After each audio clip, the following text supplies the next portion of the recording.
Welcome to back my YouTube channel. ಇವತ್ತಿನ ಈ ಒಂದು ವಿಡಿಯೋದಲ್ಲಿ ಇಂಡಿಯನ್ ಪೋಸ್ಟ್ ಆಫೀಸ್ ರಿಕ್ವೈರ್ಮೆಂಟ್ 2026ರ ಒಂದು ಟೋಟಲ್ ವ್ಯಾಕೆನ್ಸಿಗಳು ಎಷ್ಟು ಬಂದಿದ್ದಾವೆ, ಇಲ್ಲಿ ಬಂದಿರುವಂಥ ವ್ಯಾಕೆನ್ಸಿಗಳಲ್ಲಿ ನಮ್ಮ ಕರ್ನಾಟಕಕ್ಕೆ ಯಾವ ರೀತಿ ಒಂದು ವ್ಯಾಕೆನ್ಸಿಗಳು ಪೋಸ್ಟ್ಗಳು ಕೊಟ್ಟಿದ್ದಾರೆ ಅನ್ನೋದು ಈ ಒಂದು ವಿಡಿಯೋದಲ್ಲಿ ತಿಳಿದುಕೊಳ್ಳೋಣ. ಇಲ್ಲಿವರೆಗೂ ಯಾರು ಚಾನಲ್ನ ಸಬ್ಸ್ಕ್ರೈಬ್ ಮಾಡ್ಕೊಂಡಿಲ್ಲ ಪ್ಲೀಸ್ ಸಬ್ಸ್ಕ್ರೈಬ್ ಮಾಡ್ಕೊಂಡು ಸಪೋರ್ಟ್ ಮಾಡಿ ಅಂತ ಕೇಳೋಕ್ಕೆ ಇಷ್ಟಪಡ್ತೀನಿ. ಒಟ್ಟು ಟೋಟಲ್ ಆಗಿ ವ್ಯಾಕೆನ್ಸಿಗಳು ಇಂಡಿಯನ್ ಪೋಸ್ಟ್ ಆಫೀಸ್ನಲ್ಲಿ ಟೋಟಲ್ ವ್ಯಾಕೆನ್ಸಿಗಳು ಬಂದುಬಿಟ್ಟು 28,740 ಪೋಸ್ಟುಗಳು ಇರುವಂಥ ಒಂದು ವ್ಯಾಕೆನ್ಸಿ ಬಂದಿದೆ. ಬಟ್ ಇಲ್ಲಿ ನಮ್ಮ ಕರ್ನಾಟಕಕ್ಕೆ ಟೋಟಲ್ ಆಗಿ 1,023 ಪೋಸ್ಟ್ಗಳನ್ನು ಅವರು ಹಂಚಿಕೆ ಮಾಡಿಕೊಟ್ಟಿದ್ದಾರೆ.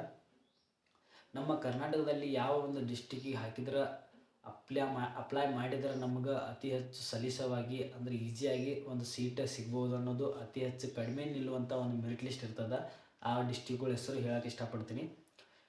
ಸ್ನೇಹಿತರೆ, ಈ ಒಂದು ಪೋಸ್ಟ್ನಲ್ಲಿ ಅತಿ ಹೆಚ್ಚು ಜನರು ಅಪ್ಲೈ ಮಾಡುವಂಥ ಒಂದು ಪೋಸ್ಟ್ ಆಗಿರ್ತದೆ. ಇದು ಕ್ವಾಲಿಫಿಕೇಷನ್ ಮತ್ತು ಒಂದು ಏಜ್ ಲಿಮಿಟ್ ಮತ್ತು ಇಲ್ಲಿ ಸಿಗುವಂಥ ವೇತನ ಪ್ರತಿಯೊಂದು ಈ ವಿಡಿಯೋದಾಗ ಹೇಳ್ತೀನಿ.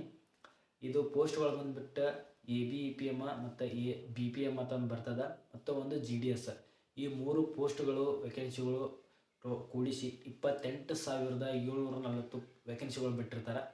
ನಮ್ಮ ಕರ್ನಾಟಕದಲ್ಲಿ 1,023 ಪೋಸ್ಟ್ಗಳು ಇರ್ತವೆ.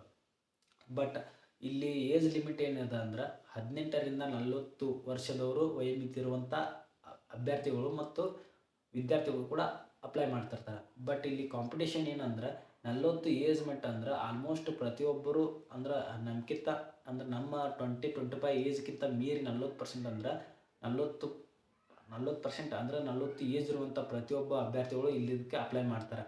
ಬಟ್ ಇಲ್ಲಿ ನಮ್ಮ ಕರ್ನಾಟಕದಲ್ಲಿ ಅತಿ ಹೆಚ್ಚು ಕಡಿಮೆ ನಿಲ್ಲುವಂಥ ಕೆಲವಷ್ಟು ಜಿಲ್ಲಾಗಳು ಇದಾವೆ. ಆ ಜಿಲ್ಲಾಗಳಿಗೆ ಅಪ್ಲೈ ಮಾಡ್ಬೋದು ನಾವು. ಸೊ ಇಲ್ಲಿ ಒಂದು ಏಜ್ ಲಿಮಿಟ್ ಆಯ್ತು.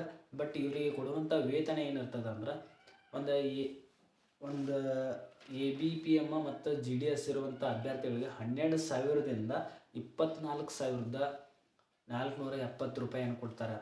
ಬಟ್ ಇಲ್ಲಿ ನಮ್ಮ BPM ಮತ್ತಿರೋ ಅದೊಂದು ಪೋಸ್ಟಿಗೆ 12,000ದಿಂದ 29,390 ರೂಪಾಯಿ ಕೊಡ್ತಾರೆ.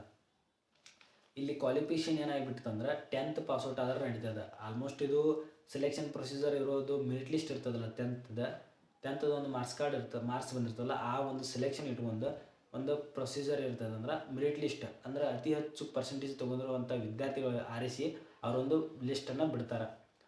ಇಲ್ಲಿ ಈ ರೀತಿ ಆದ ತಕ್ಷಣ ನಮ್ಮ ಕರ್ನಾಟಕದಲ್ಲಿ ಅತಿ ಹೆಚ್ಚು ಕಡಿಮೆ ನಿಲ್ಲುವಂಥ ಡಿಸ್ಟಿಕ್ಗಳಂದ್ರೆ ಒಂದು ಉಡುಪಿ ಮತ್ತು ಇನ್ನೊಂದು ಯಾದಗಿರಿ ಅತಿ ಹೆಚ್ಚು ಕಡಿಮೆ ನಿಲ್ತವೆ. ಅಂದರೆ ಉಡುಪಿ ಯಾಕಂದ್ರೆ ಆಲ್ಮೋಸ್ಟ್ ಅಲ್ಲಿ ಇರುವಂಥ ವಿದ್ಯಾರ್ಥಿಗಳು ಸುತ್ತಮುತ್ತ ಮಂಗಳೂರು ಆಗಿರಲಿ ಉಡುಪಿ ಇರಲಿ ಅವ್ರು ಯಾರೂ ಅಲ್ಲಿ ಅಪ್ಲೈ ಮಾಡಲ್ಲ.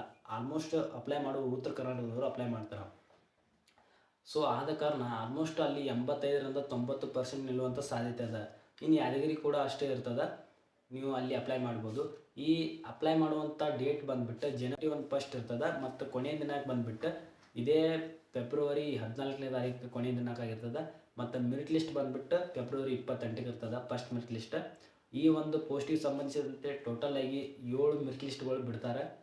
ಸೊ ಆದಷ್ಟು ಬೇಗ ಈ ಒಂದು ಅಪ್ಲಿಕೇಶನ್ನ ನೀವು ಅಪ್ಲೈ ಮಾಡೋಕ್ಕೆ ಟ್ರೈ ಮಾಡಿ. ಹಾಗೆ ನಿಮ್ಮ ಸ್ನೇಹಿತರಿಗೆ ಈ ವಿಡಿಯೋನ ಶೇರ್ ಮಾಡಿ ಅಂತ ಕೇಳ್ತಾ ಈ ವಿಡಿಯೋನ ಇಲ್ಲಿಗೆ ಮುಗಿಸ್ತೀನಿ. ಧನ್ಯವಾದಗಳು.